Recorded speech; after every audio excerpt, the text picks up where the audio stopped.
दोस्तों स्वागत है आपका इनसाइट नॉलेज की एक और नई वीडियो में। आज की इस वीडियो में डिफेंस से जुड़ी दो बड़ी खबरों के ऊपर बात करेंगे, जिसमें पहली खबर भारत के अंडरग्राउंड नेवल बेस को लेकर है, जिसने चीन के कान खड़े कर दिए हैं। इसके अलावा दूसरी खबर भारत के रडार को लेकर है, जिसको 7 से ज्यादा देशों ने खरीदा है। और हैरानी की बात यह है कि युद्ध के बीच यूक्रेन ने भी भारतीय रडार की खरीद की है। डिफेंस से जुड़ी इन दोनों खबरों के बारे में इस वीडियो में चलिए डिटेल में बात करते हैं। भारत अपनी नौसैनिक ताकत को लगातार मजबूत कर रहा है। इसी दिशा में एक ऐसा प्रोजेक्ट तैयार किया जा रहा है जिस पर चीन की भी नजर बनी हुई है। इस प्रोजेक्ट का नाम है INS वर्षा।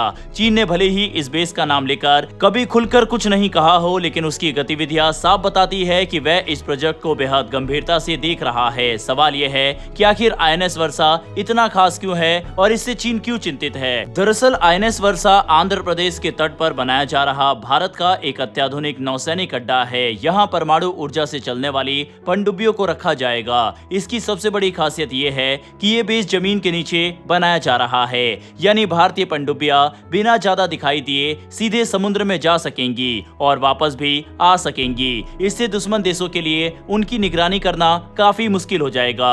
चीन ने इस प्रोजेक्ट पर कोई बड़ा सार्वजनिक बयान नहीं दिया, लेकिन जब भी इस तरह के सैन्य प्रोजेक्ट की बात होती है, चीन हमेशा यही कहता है कि हिंद प्रशांत क्षेत्र में कोई भी सैन्य गतिविधि किसी तीसरे देश के खिलाफ नहीं होनी चाहिए। लेकिन चीनी मीडिया इस तरह की खबर को लगातार कवर कर रही है। हालांकि रक्षा विशेषज्ञों का मानना है कि चीन इस पूरे प्रोजेक्ट पर लगातार नजर रख रहा है और अपनी रणनीति भी उसी हिसाब से बदल रहा है। चीनी डिफेंस एक्सपर्ट्स का कहना है कि INS वर्षा की असली ताकत भारत की मिसाइलों पर निर्भर करेगी। अभी भारत के पास K-15 मिसाइल है, जिसकी रेंज 700 किलोमीटर है। इसका मतलब यह है कि भारतीय पनडुब्बियों को अपने लक्ष्य के काफी करीब जाना पड़ सकता है। लेकिन आने वाले समय में K-4 और फिर K-5 जैसी लंबी दूरी की मिसाइलें भारतीय नौसेना में शामिल होती है तो तस्वीर पूरी तरह बदल सकती है। K-4 मिसाइल की रेंज करीब 3500 किलोमीटर बताई जाती है। इसका फायदा ये होगा कि भारतीय पनडुब्बियां बंगाल की खाड़ी में सुरक्षित रहते हुए भी दूर बैठे दुश्मन के अहम ठिकानों को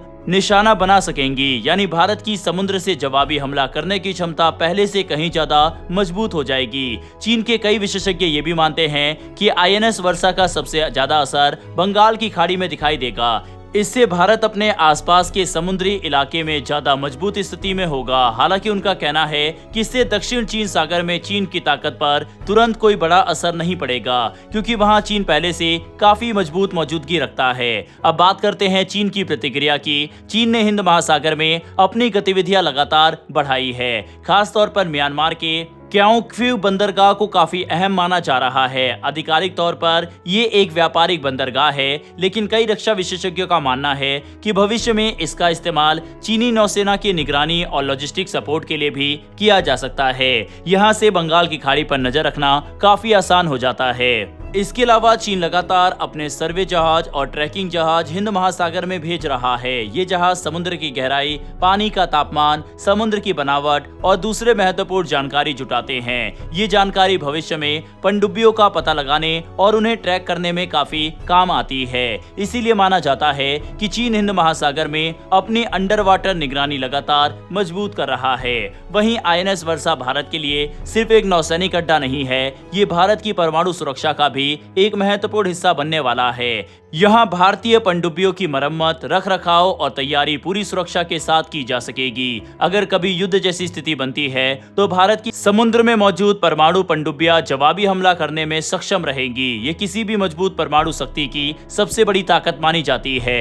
दिलचस्प बात यह है कि चीन खुद भी हाइनान द्वीप पर इसी तरह का भूमिगत नौसैनिक अड्डा इस्तेमाल करता है। अमेरिका और रूस जैसे कई बड़े देश भी अपने परमाणु पनडुब्बियों की सुरक्षा के लिए ऐसे ही अंडरग्राउंड बेस का इस्तेमाल करते हैं। यानी भारत भी अब दुनिया की बड़ी नौसैनिक ताकतों की तरह अपनी क्षमता बढ़ा रहा है। आने वाले समय में INS वर्षा भारत की अरिहंत क्लास परमाणु पनडुब्बियों और भविष्य में बनने वाली नई परमाणु अटैक पनडुब्बियों का मुख्य बेस बन सकता है। जैसे जैसे भारत नई पनडुब्बियां और लंबी दूरी की मिसाइलें शामिल करेगा, इस बेस का महत्व भी लगातार बढ़ता जाएगा। हालांकि ये कहना सही नहीं होगा कि केवल INS वर्षा बनने से भारत ने चीन को पूरी तरह पीछे छोड़ दिया है।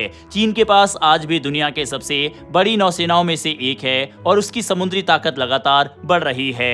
लेकिन इतना जरूर है कि INS वर्षा भारत की समुद्री सुरक्षा को एक नई मजबूती देगा और हिंद महासागर में भारत की स्थिति पहले से कहीं ज्यादा मजबूत करेगा।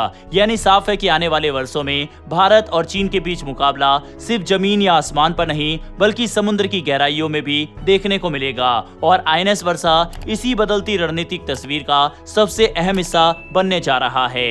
खैर बढ़ते हैं अगली खबर की तरफ। भारत के रक्षा क्षेत्र से एक बड़ी खबर सामने आई है। पूर्व DRDO यानी रक्षा अनुसंधान एवं विकास संगठन के अध्यक्ष डॉक्टर समीर V कामत ने दावा किया है कि भारत में विकसित रडार सिस्टम अब दुनिया के कई देशों तक पहुंच चुके हैं। उन्होंने बताया कि भारत ने अपने रडार सिस्टम म्यांमार, कैमरून, मिस्र, यूक्रेन, आर्मीनिया और लाइबेरिया जैसे देशों को निर्यात किए हैं। खास बात यह है कि इनमें से कुछ देशों के नाम पहली बार किसी वरिष्ठ भारतीय अधिकारियों ने सार्वजनिक रूप से लिए हैं। इसीलिए उनके इस बयान ने रक्षा क्षेत्र में नई चर्चा शुरू कर दी है। डॉक्टर समीर कामत ने यह जानकारी R defence forces first conclave 2026 के दौरान दी। उनके अनुसार भारत अब केवल अपनी सेनाओं के लिए ही आधुनिक रडार नहीं बना रहा बल्कि दुनिया के कई देश भी भारतीय तकनीक पर भरोसा जता रहे हैं। ये भारत के रक्षा निर्यात में लगातार हो रहे बढ़ोतरी का बड़ा संकेत माना जा रहा है। अगर सबसे पहले आर्मीनिया की बात करें तो ये मामला पहले से ही सार्वजनिक है। भारत ने आर्मीनिया को स्वाति वेपन लोकेटिंग रडार यानी स्वाति वेपन लोकेटिंग रडार की आपूर्ति की थी। इस रडार को DRDO ने विकसित किया है और इसका निर्माण भारत इलेक्ट्रॉनिक लिमिटेड यानी BEL करती है। ये रडार दुश्मन की ओर से दागे गए गोले, रॉकेट और मोटार का पता लगाकर ये भी बता सकता है कि हमला किस जगह से किया गया है। युद्ध के दौरान ये क्षमता सेना के लिए बेहद महत्वपूर्ण मानी जाती है। लेकिन सबसे ज्यादा चर्चा यूक्रेन के नाम को लेकर हो रही है। अभी तक भारत सरकार या यूक्रेन की ओर से कभी भी आधिकारिक रूप से ये नहीं बताया गया था कि भारत ने यूक्रेन को कोई सैन्य रडार निर्यात किया है। अगर डॉक्टर कामत का ये दावा सही है तो इसका मतलब होगा कि भारतीय रक्षा तकनीक पहली बार यूक्रेन तक पहुंच चुकी है। हालांकि उन्होंने ये नहीं बताया कि कौन सा रडार भेजा गया, कब भेजा गया और किस समझौते के तहत इसकी आपूर्ति हुई। इसीलिए इस मामले पर अभी आधिकारिक पुष्टि का इंतजार किया जा रहा है। इसी तरह लाइबेरिया का नाम भी काफी चौंकाने वाला है। अब तक सार्वजनिक रिकॉर्ड में ऐसा कोई बड़ा विवरण सामने नहीं आया था कि भारत ने लाइबेरिया को सैन्य रडार निर्यात किए हैं। डॉक्टर कामत का बयान इस दिशा में पहली बार सार्वजनिक जानकारी माना जा रहा है। लेकिन यहाँ भी ये स्पष्ट नहीं किया गया है कि कौन सा रडार भेजा गया है और ये सौदा कब हुआ। डॉक्टर कामत ने मिस्र और कैमरून का भी जिक्र किया।